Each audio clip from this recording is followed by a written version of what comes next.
इथला विकास हा नगरपंचायतीनेच केला पाहिजे. रामतीर्थची डेव्हलपमेंट जी व्हायला पाहिजे ती त्या प्रमाणात झालेली नाही. आजऱ्याच्या सभोवताली खूप पर्यटन स्थळ असं डेव्हलप करण्यासारखे आहे. सांगली, कोल्हापूर, पुणा, बिनाचे लोक आंबोलीला गोव्याला जातात, तिथे रामतीर्थ इथे येऊनच जातात. त्या गोष्टीकडे लक्षच नाही आहे. आजऱ्या नगरपंचायत निवडणुकीच्या अनुषंगानं आपण आजऱ्यात फिरतोय. आजऱ्यातल्या समस्या असतील, विकास कामं काय असतील, या अनुषंगानं चर्चा करतोय नागरिकांशी. सध्या मी आलोय आजऱ्यातील रामतीर्थ मंदिर जे आहे तिथं भेट देण्यासाठी. ह्या मंदिराचा विकास झाला आहे का, डेव्हलपमेंट झाली आहे का, क दर्जा आहे या मंदिराला, त्यांच्याकडनं जाणून घेऊया. रामतीर्थचा विकास झाला असेल तर झाला आहे, नाही झाला तर काय व्हायला पाहिजे, त्यांच्या अपेक्षा जाणून घेऊया. चला तर, काय सांगाल तुम्ही? आजऱ्याची ओळख आहे रामतीर्थ, कसं बघता या मंदिराकडं? डेव्हलप व्हायला पाहिजे वाटतंय का काय, आणि काय सुधारणा व्हायला पाहिजे? आजरा हे फक्त पर्यटन स्थळ नाही, तीर्थक्षेत्र आहे आणि आता पर्यटन स्थळ पण आहे. आजऱ्याची रामतीर्थची डेव्हलपमेंट जी व्हायला पाहिजे ती त्या प्रमाणात झालेली नाही आहे. बरेच भाविक इथं येतात. शासनानं लक्ष घालावं आणि पर्यटन स्थळ म्हणून याचा विकास करावा, एवढीच अपेक्षा आमच्या आग्रहावरती आहे. म्हणजे स्थानिक म्हणून आमची अपेक्षा आहे. ओके, आपण कोकणाचं प्रवेशद्वार म्हणतो याला, मात्र इथं पर्यटक थांबायला असा तसा स्पेस तयार झालेला नाही. आणखी काही पर्यटन स्थळं इथं डेव्हलपमेंट होऊ शकतात असं वाटतंय तुम्हाला? रामतीर्थसारखी रामतीर्थ आहे. आजऱ्याच्या सभोवताली खूप पर्यटन स्थळ असं डेव्हलप करण्यासारखे आहेत. उदाहरण चाळोबा आहे किंवा हत्ती पार्क होऊ शकतो इथं. त्यासाठी पण पोषक वातावरण, त्यासाठी पोषक वातावरण आहे. शासनाचे काही प्रयत्न पथावले आहेत पण ते व्हावं इथं. हे गोवा किंवा कोकणसाठी प्रवेशद्वार आहे. पण शासनानं लक्ष घालून इथं विकास करावा एवढंच अपेक्षा आहे. काय सांगाल? इथं या भूमीला नाशिक म्हणजे साधूंना दृष्टांत झाला. इथं रामांचे पाय पदस्पर्श, मग त्यांनी हे मंदिर बांधलं. हे रामांचं शक्तिपीठ आहे. कलियुगामध्ये देवाचा नियमच आहे, कोणा घर, गाडी, ओढा, मंत्री, सावकार, शेठजी, कलेट, घरात कोटीनं पैसे सुख देवाच्या भक्तीशिवाय मिळणार ही देवाची पहिली अट. तो पांडव, तो राम, तो विठ्ठल, तो श्रीकृष्ण आत्ताही तुमच्या हृदयामध्ये आत्ताही आहे. पण देव तुमच्या कर्मामध्ये पण केल्या प्रत्येक कर्माची, सेकंदाची, दिवसाची, जन्म नोंद त्याचं फळ देतो. मंदिरमध्ये कापूर, उदबत्ती, नारळ, ओटीबिटी हे प्रकार लागत नाहीत. देव माझा मी देवाची भावना महत्वाची. सीता युगामध्ये रामाने अयोध्येमध्ये 11,000 वर्ष राज्य केलं. त्यावेळी इथं या भूमीला रामांचे पदस्पर्श असा त्यांना दृष्टांतला म्हणून त्यांनी हे नाशिकच्या साधूंनी मंदिर बांधलं आहे.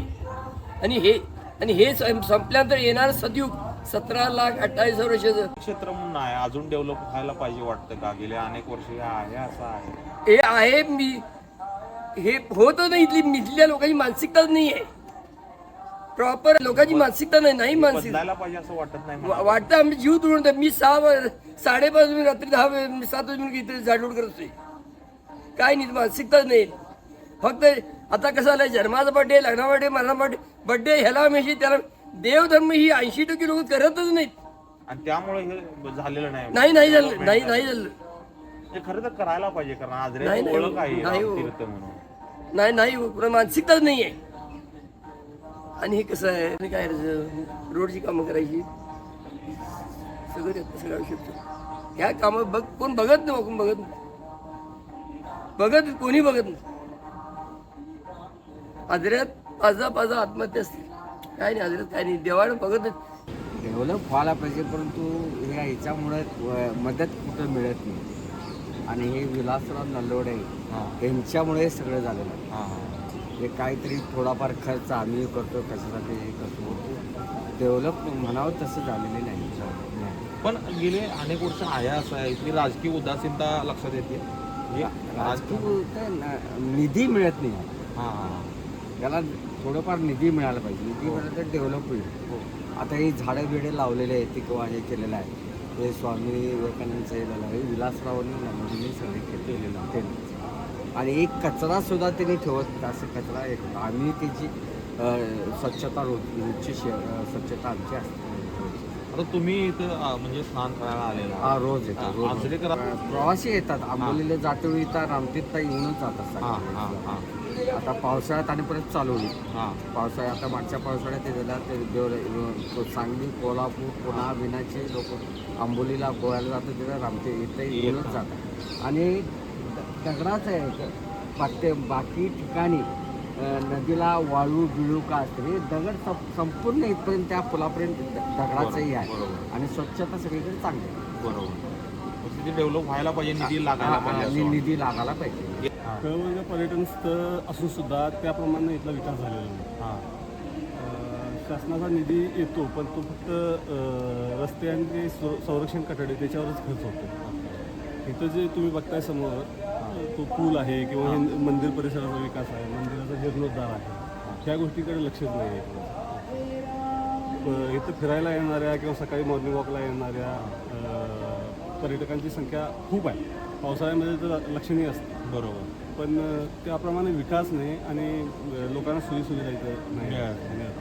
आता काय कसं तुम्ही आता येणाऱ्या निवडणुकात काय ना अजेंडा असणार आहे काय किंवा डेव्हलपमेंट करून घेणार आहे काय आजरेकरांची काही अपेक्षा आहेत का? नागरिकांची अपेक्षा आहे की नगरपंचायतीनं भली नगरपंचायतीच्या ह्याच्यात क्षेत्रात हे येत नाही, हे वन विभागाच्या ह्याच्यामध्ये एरियामध्ये आहे, पण इथला विकास हा नगरपंचायतीनेच केला पाहिजे कारण हे आजऱ्याच्या अगदी 1-1.5 किलोमीटरच्या अंतरावर आहे आणि इथं बाकी कोण लक्ष देणार नाही.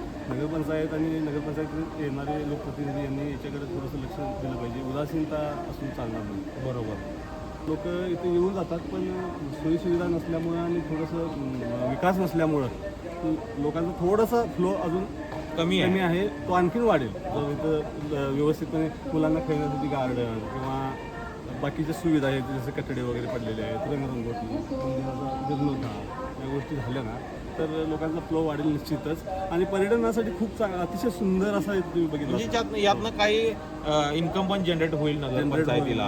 हो नगरपंचायतीला जनरेट होईल. महत्त्वाचा विषय काय वन विभागानं तिथे एक कर सुरू केला आहे पण तो कर बाहेरच्या लोकांच्यावर सुरू केला आहे पण त्या कराच्या माध्यमातून इथं काही विकास होत नाही.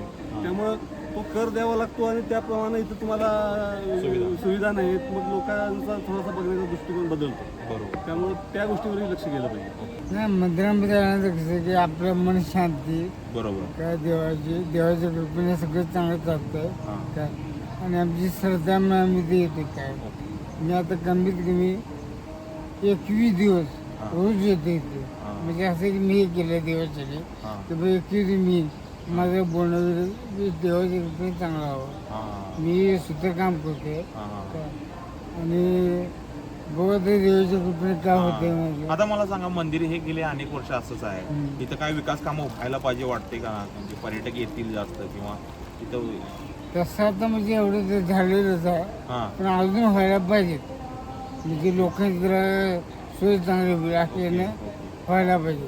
म्हणजे राजकारण्यांचं दुर्लक्ष होते असं वाटतंय इकडं काय ते म्हणजे राजकारणामध्ये आपण गावी जास्त इंटरेस्ट देत नाही पण डेव्हलपमेंट व्हायला पाहिजे. व्हायला पाहिजे कमीत कमी जे भरपूर व्हायला पाहिजे त्याची. हां आता कसं आहे की रामचं यात्रा ज्यावेळी असते त्यावेळी लोकांची गैरसोय होती गाड्या वगैरे तिकडे लावतात मग चालत यायचं आतमध्ये गाड्या वगैरे काय सोडत नाही मग पुलाची तिकडे गाड्या लावतो आम्ही तिथून मग चालत येतो. आमचं काय होतं हातगोळी तर आम्ही तिथून चालत येतो. म्हणजे सोयी व्हायला पाहिजेत वाटतं. आज आपण आजऱ्यातल्या रामतीर्थ तीर्थक्षेत्राला आपण भेट दिली त्या नागरिकांशी बोललो. प्रत्येकाचा एकच होरा आहे की गेले अनेक वर्ष हे मंदिर आहे असं आहे कर घेते फॉरेस्ट ऑफिस आणि डेव्हलपमेंटसाठी इकडे लक्ष द्यायला कुणालाच वेळ नाही. खरं तर या मंदिराला क दर्जा आहे त्या तुलनेत निधी लागायला पाहिजे त्या तुलनेत लागलेला नाही असं इथं नागरिकांचं म्हणणं आहे. त्यामुळं गेले अनेक वर्ष आजऱ्याचा विकास झाला नाही असं मी ऐकतोय पण या मंदिराची सुद्धा अतिशय शोकांतिक आहे. काय वाटते तुम्हाला